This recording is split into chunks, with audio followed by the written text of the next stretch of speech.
welcome to your church, the LA First Filipino Church of the Nazarene, and welcome to our midweek service. This is the 52 weeks journey, no, of a lifetime. This is to ensure everyone reads the entire Bible in a year. We will not attempt to discuss the Bible word for word, but we will give you a summary of each book of the entire Bible and each book doon sa Biblia from Old Testament to New Testament. So we started, no, just a review. Nako, exciting, no, kasi bakit? Patapos na tayo. No, we will close out yung Pentateuch, yung first 5 books of the Old Testament na written by Moses. So on our first Wednesday, if you will remember, we talked about walk through the Bible. Pinag-usapan natin ano-ano ba yung matatagpuan sa Bible. No? In 45 minutes, we talked about from Genesis to Revelation. And then we started with Genesis. No, this is our 6th Wednesday. On the second Wednesday, we talked about Genesis, yung 2 parts nito, the mankind in general and the patriarchs of Israel. And then from slavery to freedom, we talk about Exodus. No, yung ito meron 3 parts na yung Exodus, yung exit nila from Egypt. And then yung kanilang yung law, tinatawag na the law, yung binigay sa kanila ng Panginoon. At we talked about yung tabernacle. Tapos the third book, we talk about Leviticus and offering to the Lord. So meron tong 5 parts na pinag-usapan natin na mga interesting din. Yung mga offerings, yung priesthood, ano ba yung mga clean and yung mga unclean para sa Panginoon na binigay sa kanila. Yung ano yung the atonement at yung the holidays, yun, pinag-usapan natin yan. And then last week, we talk about the book of Numbers. Excuse me. Or about the wanderers, no? Yung mga paikot-ikot. Okay, meron din tong 4 parts. We talk about preparations for the wilderness, wanderings nila, the Balaam incident, at preparations to Canaan, no? To enter Canaan. Ngayon, ganda ang ating topic kasi sa 5, no?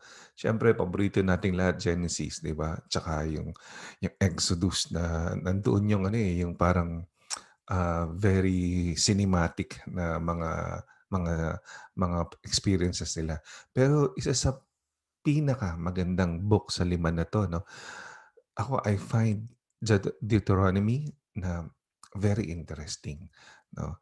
At meron itong actually sa 5 book, ito lang yung book na tuwing Feast of Tabernacle, every 7 years binabasa nila ng buo. Kasi it's a summary, okay, nung first 4 books. Okay, bakit tinawag na ang Deuteronomy or Book of Deuteronomy ay looking back, moving forward? Alamin natin yan.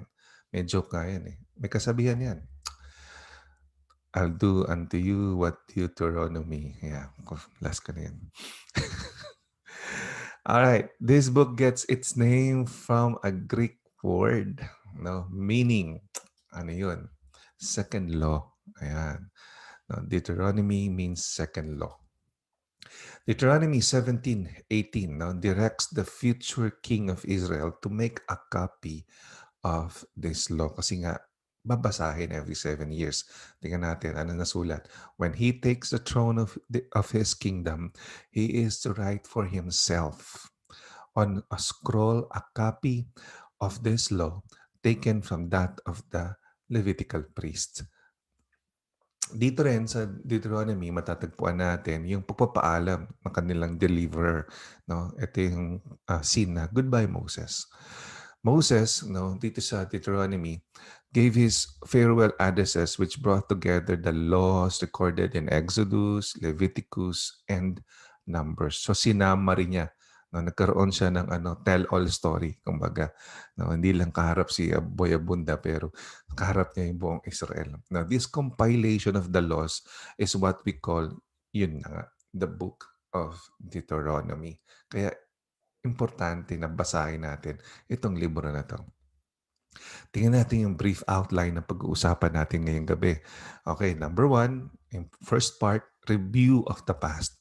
No, chapters 1 to 4, ginawa ni Moses, no, kumbaga, kinuwento niya ano yung nangyari sa kanila. Sa part 2, at meron naman dito pinag-usapan yung commandments for the present Israelites na yung mga papasok doon sa Promised Land. And then sa part 3, it talks about ano yung magiging future ng Israel. No? Imagine nyo, no? Kumbaga ang Diyos napaka napaka-detailed, eh, 'no. Kumbaga maligaw ka pa ba naman, ewan ko na lang, 'di ba? Kumbaga meron kang pagkakataon magkaroon ka ng review, may pagkakataon na i-discuss sa'yo yung present mo, may pagkakataon pa na dini-discuss sa'yo yung future mo.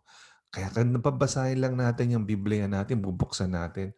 Sigurado ako sa inyo, sa pamamagitan ng tulong ng Holy Spirit, mangungusap ang salita ng Diyos sa inyo. Ilang beses ko rin naman binasa yung Biblia na wala akong guidance sa Holy Spirit. Ang ending, nakatulog ako. Kasi I find it very, very boring. Pero nung nakilala ko ang Diyos, tinulungan ako ng Holy Spirit. Naku, habang binabasa ko yung Bible, parang nag-jump out yung mga words, no, na halos talaga na kinataba ng puso ko at ako'y lumago sa aking buhay spiritual. At part 4, ayun na nga, in Death of Moses, chapters 31 to 34. No, alamin natin paano ba namatay si Moses, no? Paano siya inilibing. Nako, interesting 'to. At saka ano ang naging turing sa kanya ng mga tao bago siya namatay at pagkatapos siyang mamatay. Okay. Mapapansin niyo marami sa pag-uusapan natin nakahawig sa present lives natin ngayon at pwede natin magamit na guidelines sa ating future. Pag-usapan natin, game ka na ba? No? Kalabitin mo katabi mo, game ka na ba? Ayan, pag-usapan natin yung first part, yung review of the past. Dito, makikita natin yung 20 days versus 40 years. Ano yun? No? Makikilala natin yung tatlo. Si Edom, si Moab, at si Ammon. Okay? Sino-sino 'tong mga 'to? Ito yung mga anak, no, ng kapatid ni Esau na kapatid ni Jacob na si Esau at yung mga anak ni Lot na pamangkin ni Abraham. Ano yung pag-uusapan natin tungkol sa tatlong 'to, 'no? Mamaya abangan natin. Let's start. Alam niyo, as Moses begins his first speech, he reviews the past, no? Ni-review niya ano nangyari, ano mga kaganapan, no? Kumbaga matuto tayo. Sabi nga ay may kasabihan na respect the lessons of history. The nation is gathered on the plains of Moab on the side of Jordan near Mount Nebo. It has taken them 40 years to get here. To give you a clue, to give you an idea pala. From Egypt, no? Dun sa Exodus, bago sila makarating dito sa kanilang supposedly jump off point papuntang Promised Land, 40 years sila inabot kasi nagpaikot-ikot sila doon sa disyerto. Tiningnan ko nga, tinanong ko si Google. Sabi ko, Google, how long is the drive, from Cairo? No, sumagot si Alexa.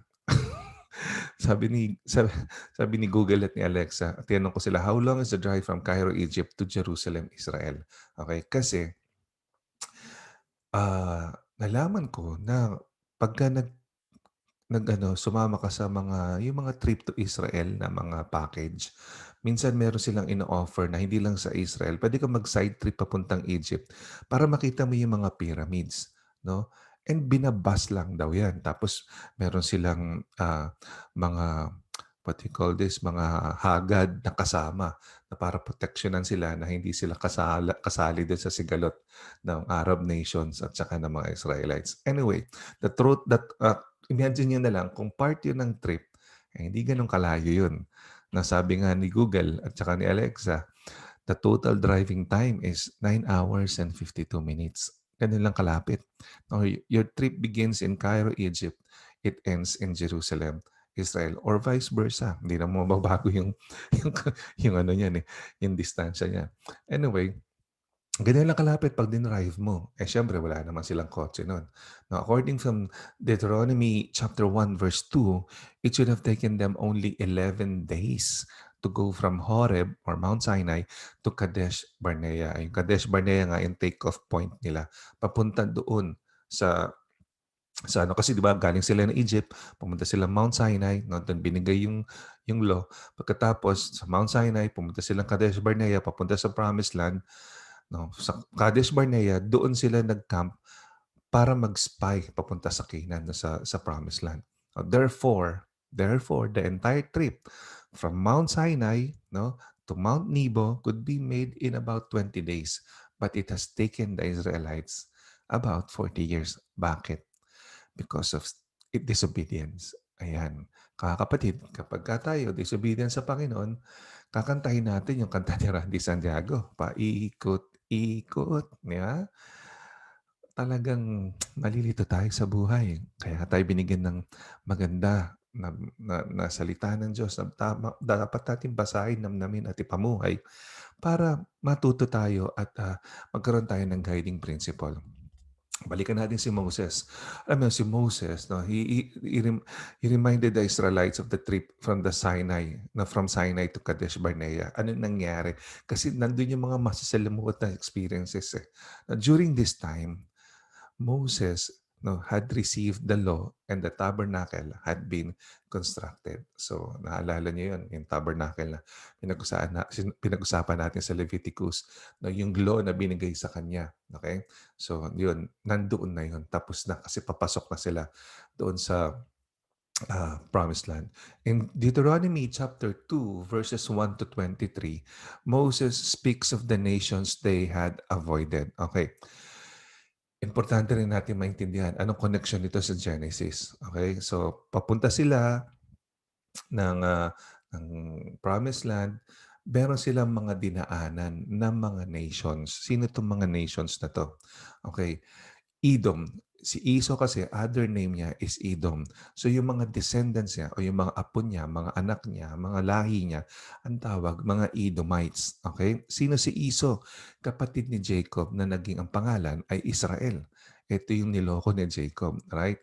So, kamag-anak nila yan. Pero hindi sila in good terms.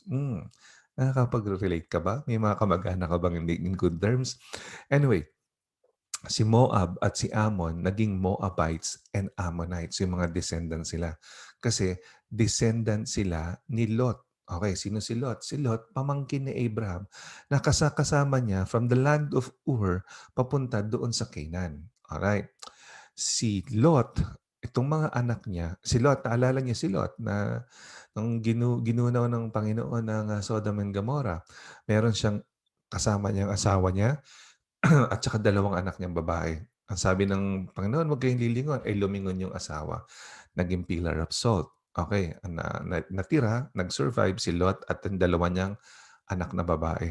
Ang ginawa ng dalawang anak niya babae, dumiskarte ng sarili. Hindi nila kinonsult ang Panginoon. Sabi nila, kailangan magkaroon tayo ng mga anak, magkaroon tayo ng descendants. Ito yung controversial. Nilasing nila yung tatay nila at saka nila ni-rape at nabuntis sila. Nung nabuntis sila, ito yung mga descendants, ang mga Moabites and Ammonites. Interesting fact, si Ruth ay isang Moabite. Okay? Lola ni Jesus Christ. Alamin niyo yan habang nagbabasa kayo ng Biblia. So, binibigyan ko lang kayo ng teaser, no? Para mas maging exciting at saka maging interesting basahin ng Biblia. Minsan kasi, ang gusto ng tao, yung pachismis eh, no? Parang yung mga thumbnail ni Rafi Tulpo na kumbaga pachismis eh, no? Kumbaga, eto, hiniwalayan ng asawa, sumama sa kabit, bla bla bla. Ayun, ikiklik ng tao. Ayan. O ngayon, binibigyan ko kayo ng thumbnail. Alamin niyo kung sino si Ruth. Alamin niyo sino si Rahab. No, alamin niyo, ay naku, madaming lola si Jesus na pinagmula ng kanyang lahi. No, na kumbaga mapapansin niyo na galing sa hindi maganda na sitwasyon. Anyway, balik tayo sa ating pinag-usapan. Now, since these three nations, blood relatives ng Israel, God did not permit the Israelites to fight them. Ang ginawa ng Diyos, He simply protected Israel as they traveled through the nation's borders. So, hindi niya pinag-conflict tong mga to kasi magkakamag-anak nga. But, meron pa rin mga ibang nations na dinaanan sila na, yun na nga, koletsing eh. Gusto talagang galit sila sa Israel. Alamin natin ano nangyari. In chapter 2, verse 24, hanggang chapter 3, verse 29, Moses tells of the nations they have defeated. Except do sa mga blood relatives sila, may iba pa silang dinaanan ng mga nations na Nako, Israel was kind to these people by offering to march through faithfully. Sabi nila, makikidaan lang po. But the nations attacked them. Ayun. Alam niyo na, hanggang ngayon, di ba? Madaming tao galit sa Israel. No, imagine nyo, lit ng Israel, no? Tapos ang dami mga bansa na nakapalibot sa kanya. No, mga doon sa Middle East, lahat yun galit sa kanya. Di ba? Pero imagine nyo kung paano siya mag-survive. Imagine nyo yung kanyang military strength. No, anyway, makakita niyo yung hand ng Lord sa kanya. So inatake sila nito. Ang ginawa ng Diyos, so God conquered them. Nalimutan niya na ba yung principle doon sa Genesis? Di ba? Anong sabi niya kay Abraham? Di ba? I will bless those who will bless you, and I will curse those who will curse you. So, ay, ayaw yung ayaw yung padaanin yung mga anak ko. I'll just conquer you. Okay, ganito yan. Kung ikaw may relasyon ka sa Panginoon Diyos, anak ka niya. And some people are trying to pull you down. Some people are trying to, you know, ayaw ka nila mag-progress. Pagsasalita ka na masama, they will create fake news or lies against you. No? Or sasaktan ka or pagpaplanuhan ka or whatever. Or ano man ang isipin nila masama sa'yo. No? Relax. Your God will avenge you. Your God will protect you. No? So you don't have to do nothing. You don't have to do anything. You just have to cry out to God and let the Lord protect you. Kasi ganito ginawa na ng Panginoon sa Israel So certainly there should have been an encouragement, no, to the Israelites as they prepared to enter the promised land. Binigyan na sila ng Exhibit A, Israel. This is how I will protect you. Pagdating nyo, pag-conquer nyo ng Canaan. Nakinig ba sila? Bakit dun sa last na kwento natin? Dun sa Numbers, sa Book of Numbers, last week, di ba? May Joshua at Caleb nagsasabi sa kanila na pasukin natin. Gusto pang batuhin yung dalawa. Di ba? Gusto pang batuhin yung dalawa. Di ba? I mean, ang daming mga Exhibit A na pinakita ng Panginoon. Exhibit B na ganito ka-faithful. Kaya ko kayong proteksyonan. Walang faith, no? Napaka-disobedient ng puso. Nakakapag-relate ba tayo ngayon sa panahon natin ngayon? Ilang beses na tayo sinagip ng Diyos? Ilang beses na tayo pinatawad? Ilang beses na tayo minahal? Ilang beses na nag-provide para sa atin? Diba? Magkaroon lang ng konting problema, angal na agad. No? Naka-social media na agad. Ano ba naman buhay to? Diba? Alam niyo, totoong kasabihan, life is beautiful. Pero dapat may karugtong. Life is beautiful if you are in relationship with Jesus Christ. Yun ang totoo. No? Kung sa inyo, subukan nyo, experience nyo. Alam niyo, God has guided and protected them, no? Itong Israel, no? In the past. No? And surely, He will do so in the future. Kaso lang, hindi naniwala. Anong consequence? Hindi nakapasok yung generation na to. Ang natiri lang si Joshua at si Caleb at yung mga bagong generation doon sa 40 years. Okay? Alam niyo, we would do well to remember how God has taken care of us during crisis. No?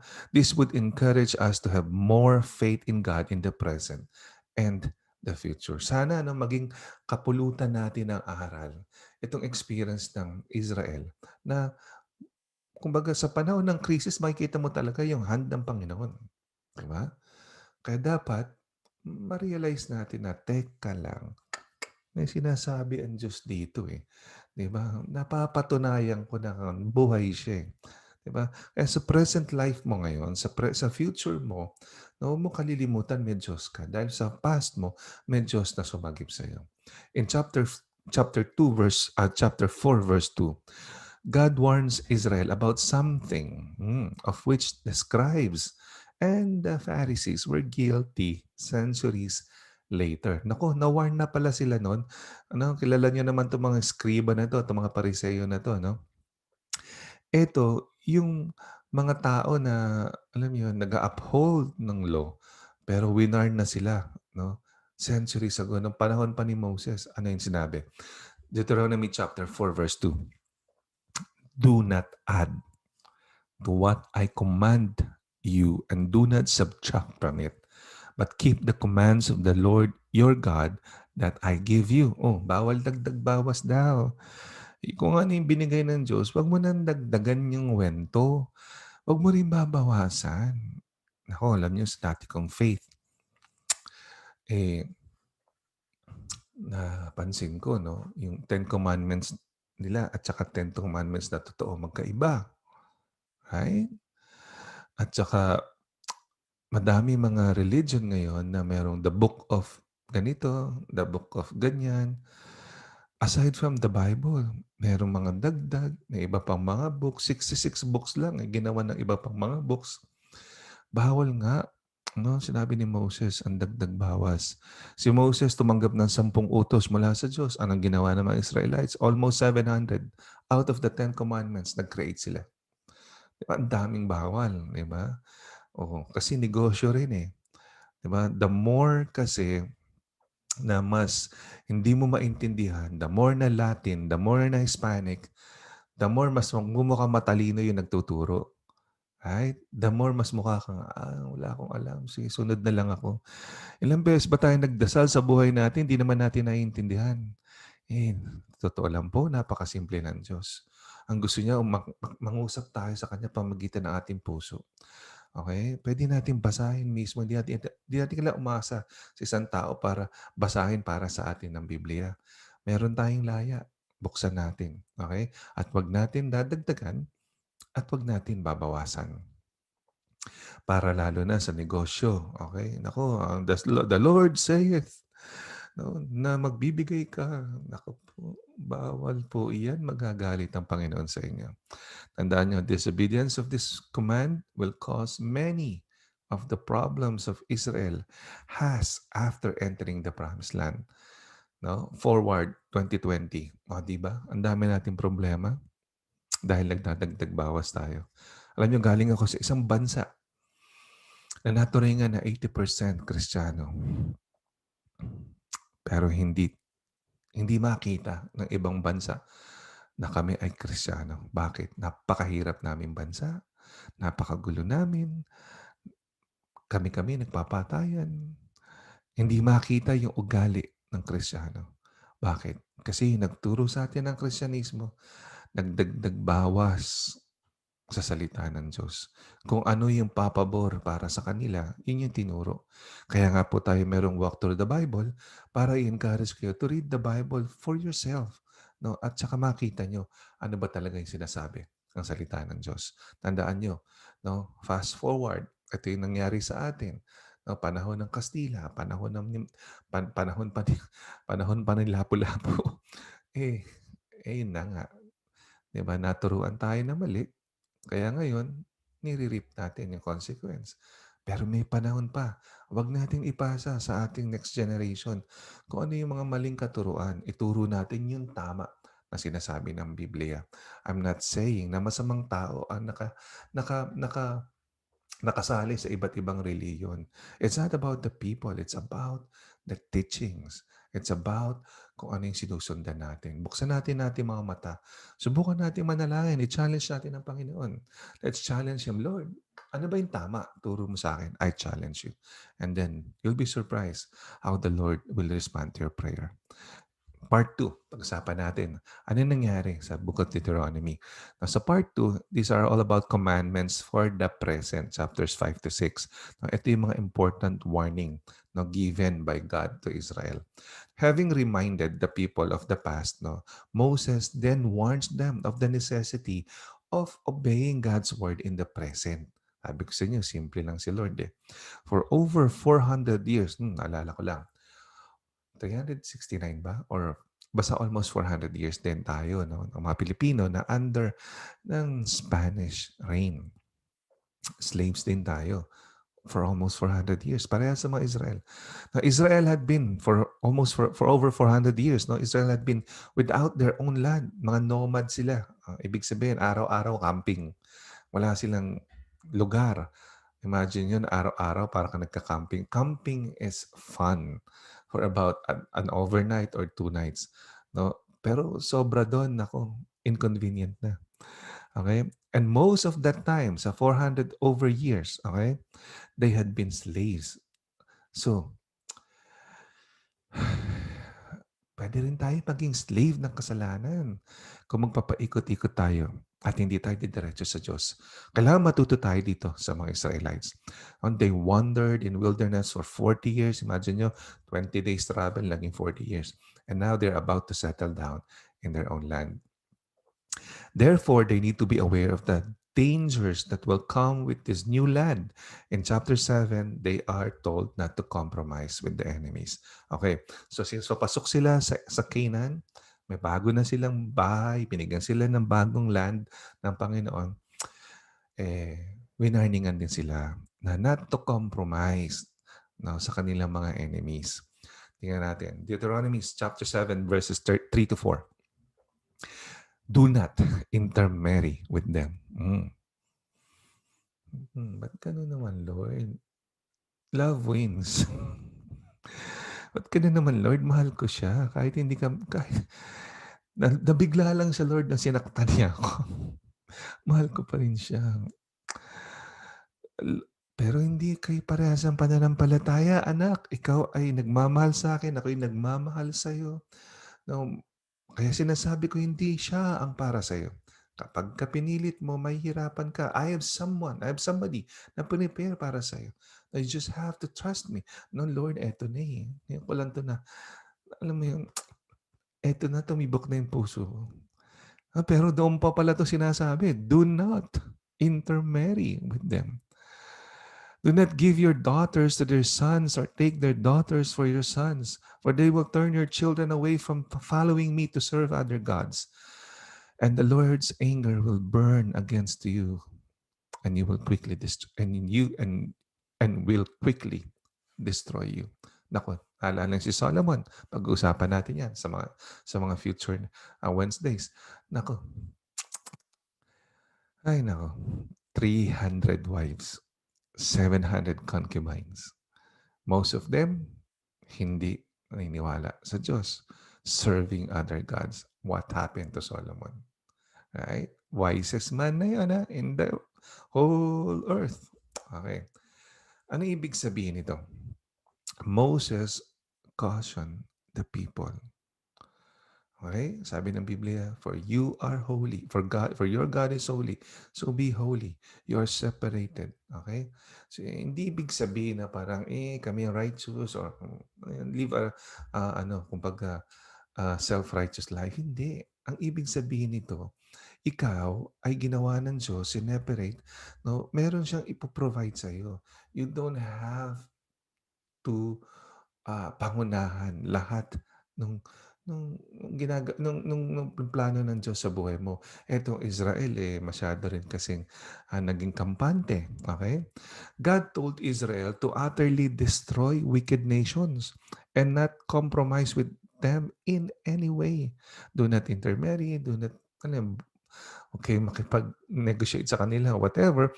Now, people, siyempre, alam niyo naman, panahon ni Moses pa lang, uso na mga bashers. May bashers na yan, si Moses. Nako, araw-araw binabash yan.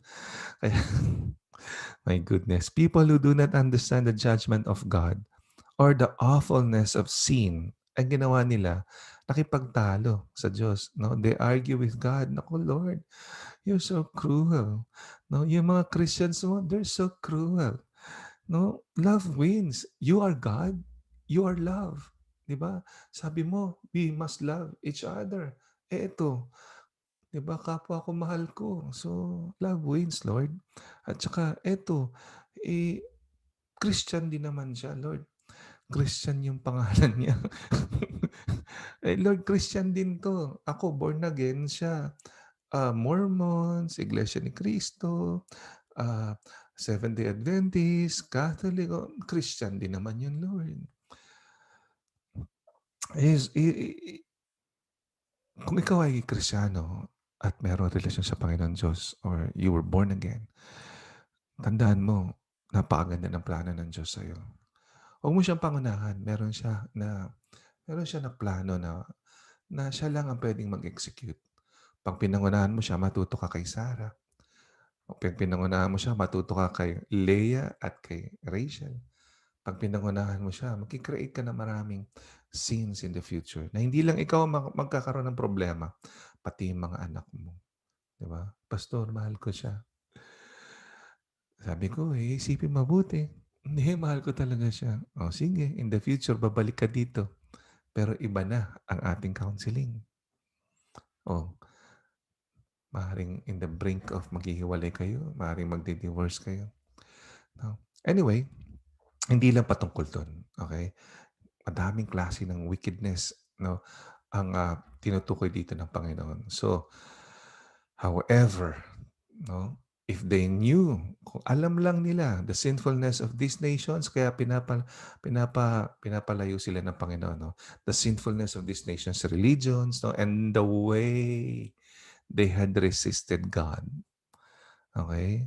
They would be thankful Israel did wipe them out. No? There are people na who belong to other faith na they don't just resist God. In fact, they disrespect God, and intermarrying with them is an insult to our God. Okay? So we need to, I'm not saying you do this, you do that, you have your free will, but I am just asking, I'm just encouraging you. Think twice and ask the Lord. No, ask the Lord. Ask the Lord. Is this the way to go to? Kumbaga, ask the Lord and He will guide you. Tingnan natin ano nangyari particularly. Deuteronomy chapter 8 verses 11 to 17. Be careful that you do not forget the Lord your God, falling to observe His commands, His laws, and His decrees that I am giving you this day. Otherwise, when you eat and are satisfied, when you build fine houses and settle down, and when your herds and flocks grow large and your silver and gold increase and all you have is multiplied, and then your heart will become proud and you will forget the Lord your God, who brought you out of Egypt, out of the land of slavery. He led you through the vast and dreadful wilderness, that thirsty and waterless land. With its venomous snakes and scorpions, He brought you water out of hard rock.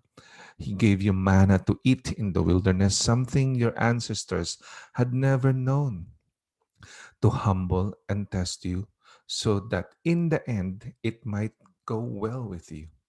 You may say to yourself, my power and the strength of my hands have produced this wealth for me. Iyon, ingat-ingat din, ano? Baka magyabang tayo. Ang tanong, is this not part, no? Is this not part of our problem today as Christians? No? Nung binasa natin. When times are hard and we have to depend on God for daily needs, eto na, Lord, we remember to obey Him. Dalas natin sa simbahan. Active tayo. Active tayo sa faith. Dasal tayo. Basa tayo. May need tayo eh. Yun lang. Para tayo minsan mga Israelites, on the other hand, when things are going our way, a nice home were provided by God, a freezer full of food, 2 cars, 4K TV, etc., etc., we tend to forget God. Then God has to chasten us to remind us from whom all these blessings come. Sometimes na-realize ko, list down ko kaya. Total, araw-araw nababasa ko, naririnig ko kung anong masamang dulot nitong pandemic eh. Di ba? Madaming namatay, madaming nagsarado, madaming nawalan trabaho, madaming nagkaroon ng mental illness, blah, blah, blah. Maiba naman, sulat ko, list down ko. Ano yung mga magandang benefits ng pandemic? Nakita ko dito, ang pamilya nagkaroon ng family bonding.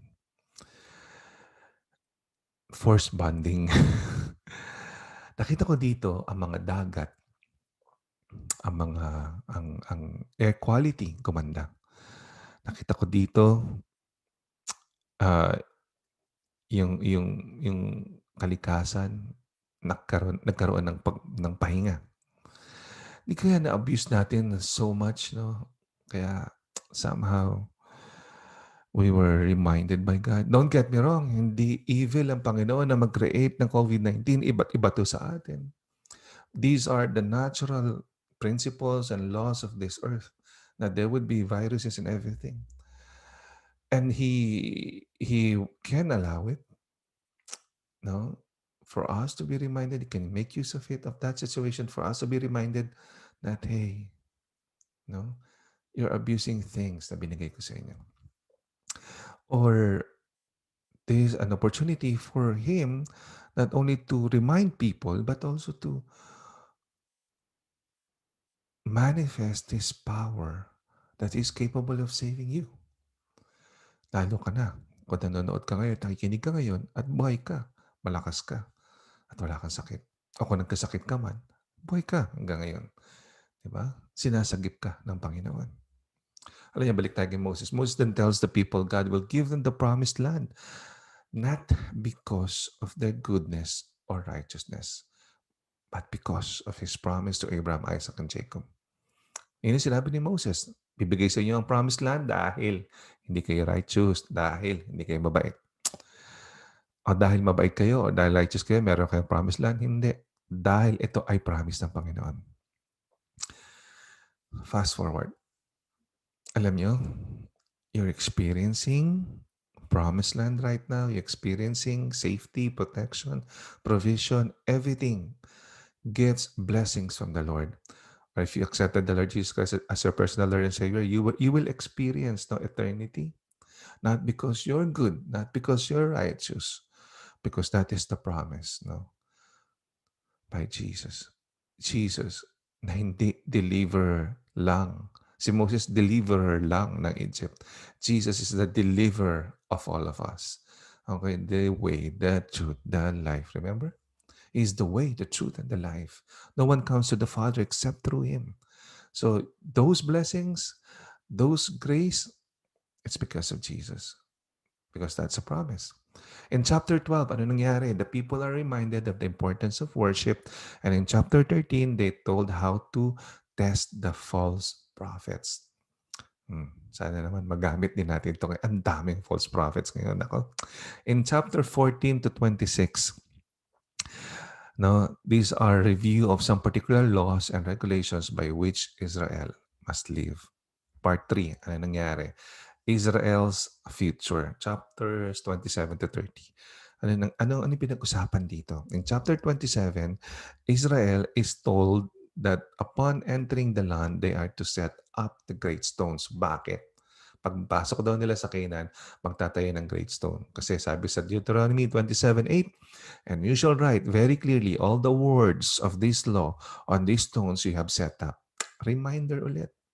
Okay? In chapter 28, 29, well, anong reminder? Reminder ng faithfulness ng God, reminder ng kanyang mga laws, reminder na you are my children, Israel. Do not forget that. Okay? In chapter 28, 29, it gives a glimpse of the enjoyment. Ayan, maganda. And the new land will bring. Kumbaga, hope, hope, hope. No? Enjoy niyo yan. Nako, land flowing with milk and honey. But there is also prophecy of Israel's chastening, captivity, and scattering as a nation. Yun nga, no, may prophetic vision din na kakaroon kayo ng pagkakastigo, kakalat-kalat kayo, magiging slaves kayo kasi hindi gusto ng Diyos yun, consequence yun ng kasalanan nila. Kaya dapat matuto tayo. In chapter 29, it summarizes the basic facts of the covenant. God has redeemed it. Ito, sinasabi dito, napakasimple. Sa chapter 29, sinamarize, basic na basic. Ano yung covenant between God and Israel? They are responsible to obey Him because God has redeemed them. Okay? If they obey, He will bless them. Simple lang. If they disobey, He will judge them. Kung may programang bawal ang judgmental kay Lord, pwede ang judgmental. Siya lang ang pwede na maging judgmental. Kasi siya yung judge natin eh. Siya yung great judge. Okay, kapag ikaw sumunod, fast forward, 2020, sumunod ka sa Panginoon, He will bless you. Kapag nag-disobey ka sa Panginoon, He will judge you. Moses reminded them of the Lord's faithfulness. Hindi lang sila tinatakot. Kumbaga, hindi to pananakot eh. Kumbaga na, the Lord will bless you if you obey Him. The Lord will, if you disobey, you will be judged. These are facts. Ito yung katotohanan, no? Hindi sila tinatakot. Pero maganda kay Moses, sinabi niya rin na ni-remind sila yung faithfulness ng Panginoon. Sa Deuteronomy chapter 29:5, "Yet the Lord says, during the 40 years, remember that I led you through the wilderness. Nako, your clothes did not wear out, nor did the sandals on your feet." Eh kung nagnegosyo ang Amazon nun, si Jeff Bezos, nung panahon na yun, sigurado lugi siya. Kasi for 40 years, walang bibili sa kanya. Lalo na Hunso. Kapatid yan ng Chinese at Ilocano. Di ba? Napaka-frugal ng mga yan. Eh, imagine mo, ganun ka-faithful ang Lord, no? Hindi ka magpapalit ng sapatos. Hindi ka magpapalit ng sandals, ng clothes. Hindi na butas, hindi na punit, hindi rupupok. Alright? Hindi ka pupunta sa Macy's, hindi ka pupunta sa Ross, sa SM, or wherever. Ganun siya ka-faithful. That's why that Moses reminded them of the Lord's faithfulness. Saan ka pa? Diba? Provided ka na, protected ka pa. Asan ka pa? Diba? May plano pa sa'yo sa future na pagpalain ka. Chapter 30, ano sinabi? Chapter 30 tells of the future of the restoration of Israel to her land. Nangyari na yan hanggang ngayon, di ba? 1948 ba yan? Kita mo, nandun na sila ulit. Israel enjoyed the blessings for less than 1,000 years before being taken captive by the Babylonians. Okay. Ako, magandang story din yan sa Daniel, no? Yung captivity nila. Pero anyway, 1,000 years, no? Nako, isa sa mga favorite ko dito yung golden years na tinatawag, no? Yung isa sa mga lodi natin, si King David ang kanilang hari. Yun yung golden years nila. Yung mga war, pinagpapanalo nila, blessing ng Israel talaga nag-outpour. Yung tipong ginagalang sila ng ibang bansa ng reign ni Solomon na pati yung ibang mga leaders pumupunta at nagbibigay ng mga gifts sa kanila kaya lalo silang yumaman. It is interesting to note, no? Ito maganda to. The similarities between Deuteronomy chapter 30 verses 11 to 14 and Romans chapter 10 verses 6 to 9. Tingnan natin, basahin natin. Deuteronomy chapter 30 verses 11 to 14. "Now what I'm commanding you today is not too difficult for you or beyond your reach." Kasi nga, hindi nga kasi ganun komplikado ang Diyos. Kinakomplicate lang ng iba para magmukha silang matalino. "It is not up in heaven so that you have to ask, who will ascend into heaven to get it and proclaim it to us so we may obey it?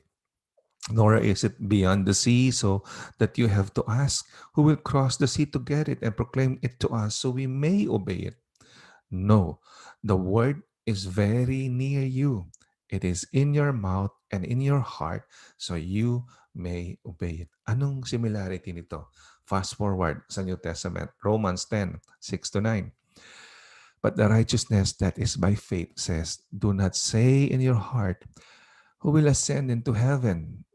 That is to bring Christ down. Or who will descend into the deep? That is to bring Christ up from the dead. But what does it say?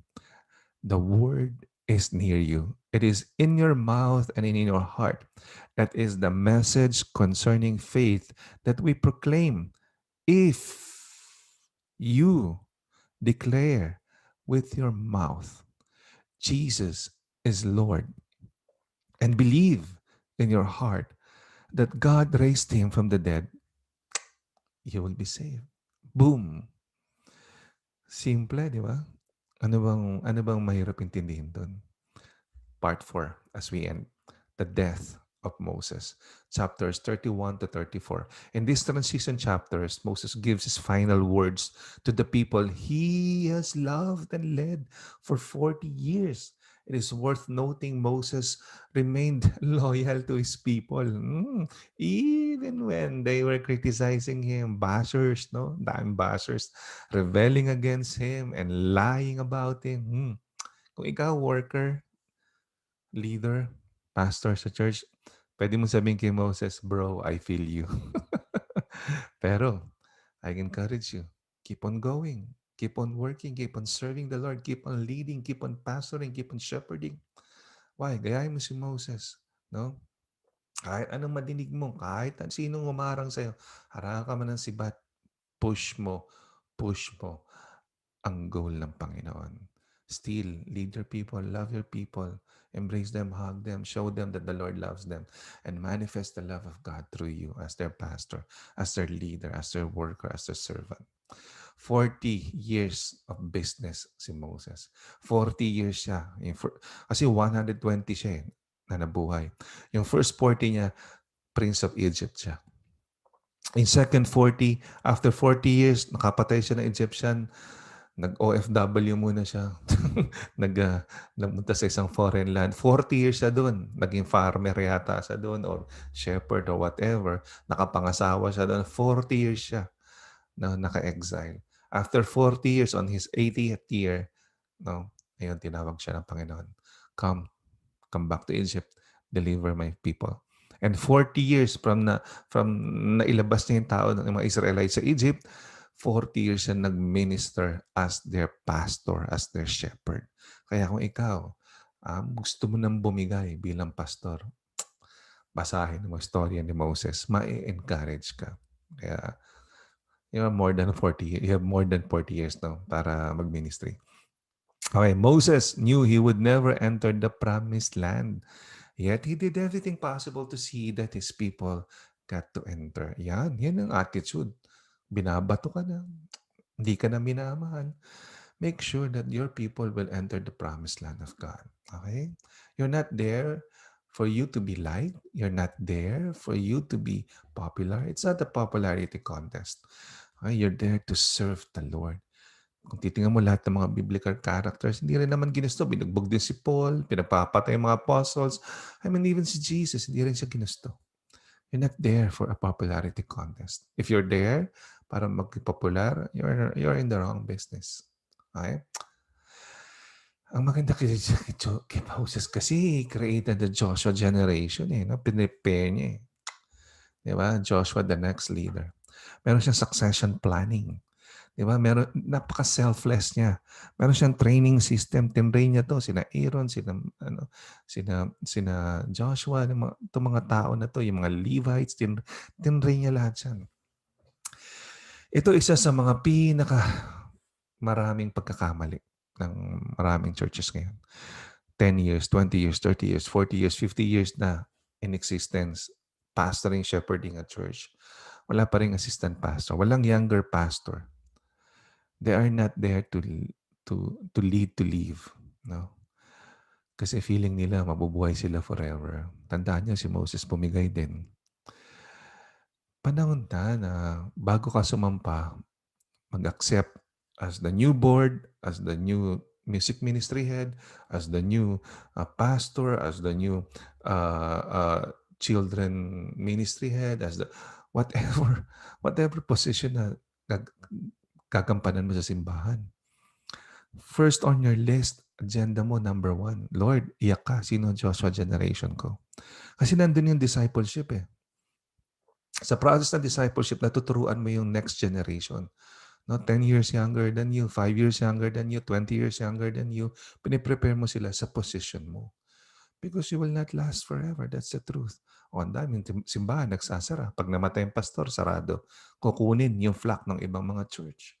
Kasi hindi na-prepare yung Joshua generation. Diba? Kasi we look at it sometimes na simbahan, business. Kailangan ng sumalo yung anak. Hindi naman po kailangan ganun. Minsan, tinawag yung anak. That's better. Pero minsan, nagpatawag lang yung anak. Ay, nako, sigurado, siyempre yan in the future. Kailangan, ang nakapwesto, tinawag ng Diyos. Importante yun. Kapag leader ka ng simbahan, isang worker, isang pastor, importante, tinawag ka ng Diyos. Dapat Joshua ka. Kung hindi ka ready, bibigay ka lang. Okay? So, ganito yung ginawa ni Moses. Meron siyang succession planning, may selflessness, training system, at saka is there to lead, to live. Alright? So, I encourage everyone na let's lead to live. Okay? Magplano tayo to lead and then live. Kasi eventually, magiging ang katawan natin. Eventually, hindi tayo magiging relevant sa future generation. Allow the next generation to come step in at ibigay sa kanila yung leadership. The book of Deuteronomy was to be read publicly, every 7 years at the Feast of Tabernacles. Ayan, sana meron din ganito ang mga Kristiyano na every 7 years basahin yung buong entire Deuteronomy sa simbahan. Magandang project yan. Pag-isipan natin in the future. In chapter 34, God allows Moses to view the promised land, which is a symbol of what the law can do. Inalaw niya naman. Kita niya yung promised land. Hindi siya nakapasok. The law, no? Kasi kaya bakit ito naging symbol of what the law can do? The law helps us to see God's standard, but it cannot empower us to attain it. Something to think about, right? There's wisdom in that. After viewing the promised land, namatay na si Moses. God alone is present at his death. And God, this is interesting, buries him. Siya naglibing. Moses is the only human God has ever buried. Okay? Buried. Okay, buried. If the people could have known the place, nako, buti na lang, hindi nila alam. They would probably have made a shrine and worship it. Alam mo naman, to mga to, may history to. Yung calf nga golden calf wino-worship si Moses pa kaya. Pero how ironic, no? Patapos mong i-bash, i-worship mo. God buried Moses. Deuteronomy 34:6. He buried him in Moab, in the valley opposite Beth Peor. But to this day, no one knows where his grave is. Buti na lang. Deuteronomy chapter 34, verse 7. Moses, this is interesting, was 120 years old when he died. Yet, his eyes were not weak, nor his strength gone. Malakas pa rin siya at hindi pa rin nalalabo ang mata niya. 2 years ago, na-experience ko po magsalamin. Kasi all my life, malinaw ang paningin ko. Pero 2 years ago, since papasok na ako doon sa tinatawag na golden years, naramdaman ko na pag nagbabasa ako. Sabi naman, 2020 pa rin ang vision, pero kailangan ko lang ng reading glasses. Dahil pag nagbabasa ako, nagbablurred siya. So sabi ko, kailangan kong tanggapin. Pero si Moses, 120, yet his eyes were not weak. And his strength, hindi nawawala. Ako konting padjak lang, papanik sa uphill. Pag mountain biking, talaga lumalawit yung dila ko. The people weep for Moses for 30 days. Wow. Moses, like many good people, was more appreciated after he was gone than while he was alive. Right? Kalungkot, Totoo yan. Kaya dapat kumikilala ka. Mahalin mo na hanggat buhay. Mas maganda, bigyan mo ng flowers hanggat buhay. Bigyan mo ng pera hanggat buhay. Bigyan mo ng pagkain hanggat buhay. Kausapin mo hanggat buhay. Hindi yung iyak ka ng iyak pag nawala. Di ba? Si Moses, nung nabubuhay, binabash nila. Nung namatay, iyak sila. Di ba? O kaya, yung mga pastor nyo, mahalin nyo. Pag namatay yan, iyak-iyak kayo. Di ba? Huwag niyong kontrahin at pag niyong, kumbaga, saksakin patalikod. Mahalin nyo dahil yan ay binigay sa inyo na parang si Moses na turuan at shepherd kayo for your spiritual growth. Okay, the Israelites are now ready to enter and claim the land God has promised to them. Okay, the next book, Joshua, picks up the story at this point. Ayan, exciting. Next week, pag-usapan natin the book of Joshua. Sabi nga nila, Joshua. Pero as I end, seriously, ang Israel, their deliverer died, si Moses. But I would just like to remind you and encourage you today, ours live, in deliverer natin, buhay. And His name is Jesus. Kung gusto mo lamang, sabi kanina, kung mag-obey ka, i-bless ka. Kung magdi-disobey ka, i-judge ka ng Panginoon. Kaya, I encourage you, accept Jesus Christ as your personal Lord and Savior. And He will deliver you from your sins. At hindi lang yun, He will promise you a beautiful life with Him in paradise. Let us pray. If you are here, if you want to accept Jesus as your personal Lord and Savior, kanina sabi, Jesus, the Savior, di ba? Moses, the deliverer, pero namatay. Jesus, the deliverer, namatay, nabuhay ulit at babalik para sa'yo. Dahil meron pa siyang unfinished business, isi-save ka niya. Pwede niyang mangyari yan ngayon kung maniniwala ka lamang. Let us pray. Lord Jesus, I am a sinner. But I believe that you died upon the cross for me, that you shed your precious blood for the forgiveness of my sins. And I believe that on the third day you rose from the dead and went to heaven to prepare a place for me. I accept you now as my Savior, my Lord, my God, my friend, my Master, my everything. Come into my heart and set me free from my sins. Cleanse me, wash me, Lord. And because you are my Savior, I shall not die, but have everlasting life. Thank you, Lord Jesus. In Jesus' name, amen and amen. The Lord bless you and keep you. The Lord make his face shine upon you and be gracious to you. The Lord turn his face toward you and give you peace. In the name of the Father, and of the Son, and of the Holy Spirit. Amen.